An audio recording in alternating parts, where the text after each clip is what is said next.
इसका पूरा ब्लूप्रिंट जारी करेंगे। ये नहीं बताएंगे सिर्फ कि कहेंगे कि नौकरी दे देंगे, ये बताएंगे कि नौकरी कैसे देंगे। बिहार में श्रमिकों का, मजदूरों का पलायन इसलिए है क्योंकि यहाँ से पूंजी और बुद्धि का पलायन है। पिछले 30-32 सालों में 1990 के बाद बिहार के बैंकों ने 26 लाख करोड़ रुपया यहाँ से पूंजी दूसरे जगह ट्रांसफर कर दिया। बिहार में सीडी रेशियो है एवरेज 40%। पिछले वित्तीय वर्ष में बैंकों ने यहां से 2,60,000 करोड़ रुपया दूसरे राज्यों में ट्रांसफर किया है। ये पैसा जा कहां रहा है? अब जनता का एक और सवाल, आपकी सरकार बन गई, अब आपने कहा कि बिहार का बच्चा पलायन कर रहा है। आज बिहार की जो मैं बड़ी समस्या देखता हूं, लड़का पलायन करना पड़ता है, छोटे छोटे पैसों के लिए दिल्ली में काम कर रहा है, स्वास्थ्य सुविधाएं बड़ी बदहाल है, स्कूल कॉलेजेस उस हिसाब से नहीं है, सब कुछ बदहाल है। हाँ, मतलब एक होता है कि प्रदेश में बदहाली है, बिहार में बदहाली में प्रदेश चल रहा है जी।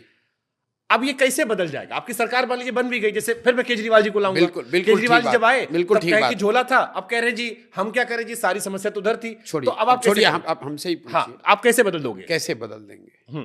तो पहली बात की जो भी बदलने का रास्ता है, जो भी वादे हैं, जो भी आगे का प्रोग्राम है, जैसे मैंने आपको बताया कि इसका पूरा ब्लूप्रिंट जारी करेंगे। ये नहीं बताएंगे सिर्फ कि कहेंगे कि नौकरी दे देंगे, ये बताएंगे कि नौकरी कैसे देंगे, पलायन कैसे रोकेंगे। तो जो सबसे बड़ी समस्या है पलायन, में उसका एक आंसर देता हूँ, क्योंकि अगर 200 बात पे बोलेंगे 2 घंटा लगेगा। हाँ, सही बात है। लोगों को लगता है पलायन कैसे रोक दीजिएगा बिहार में। सही बात है। मैं आपको बता रहा हूं कैसे रोक देंगे। कैसे? बिहार में श्रम का पलायन क्यों है, पहले इसको समझिए।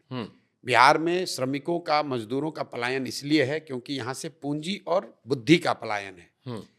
बिहार से आप पत्रकार हैं, आरबीआई का आंकड़ा निकालिए। पिछले 30-32 सालों में 1990 के बाद बिहार के बैंकों ने 26 लाख करोड़ रुपया यहाँ से पूंजी दूसरे जगह ट्रांसफर कर दिया।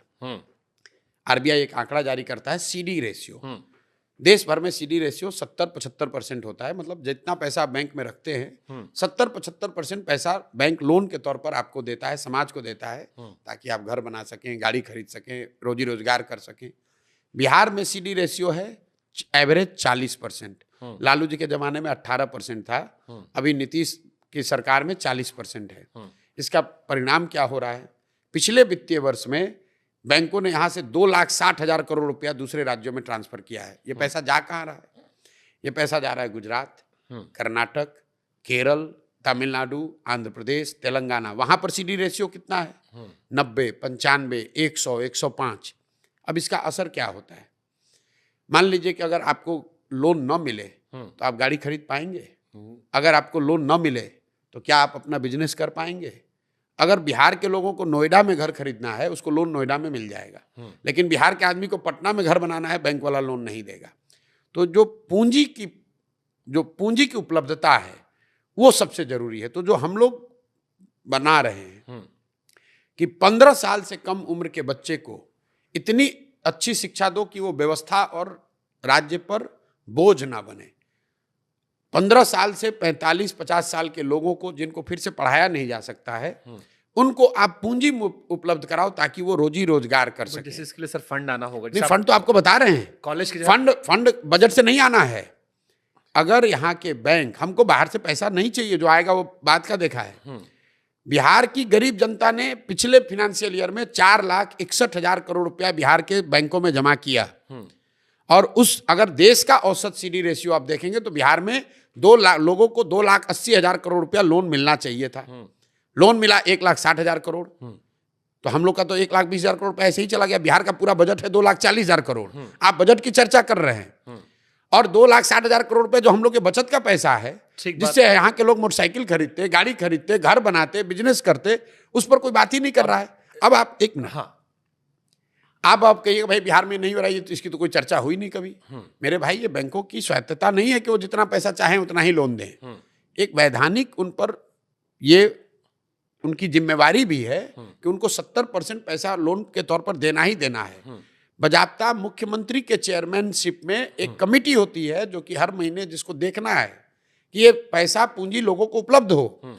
लेकिन बिहार में जैसे टीचर, दरोगा, डॉक्टर, इंजीनियर, अफसर बात नहीं सुन रहा है सरकार की, वैसे बैंकर भी नहीं सुन रहे हैं। हाँ। एक मेरी बात पूरी होने दीजिए। आप इसका एक उदाहरण देखिए।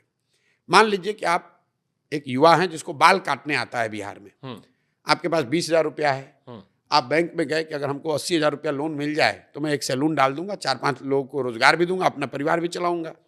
बैंक से लोन मिला नहीं। अब आप 20,000 का इस्तेमाल कैसे करेंगे? 5,000 रुपया किसी जॉब के दलाल को देंगे, ठेकेदार को देंगे, जो आपको बॉम्बे में किसी सैलून में नौकरी दिलाएगा।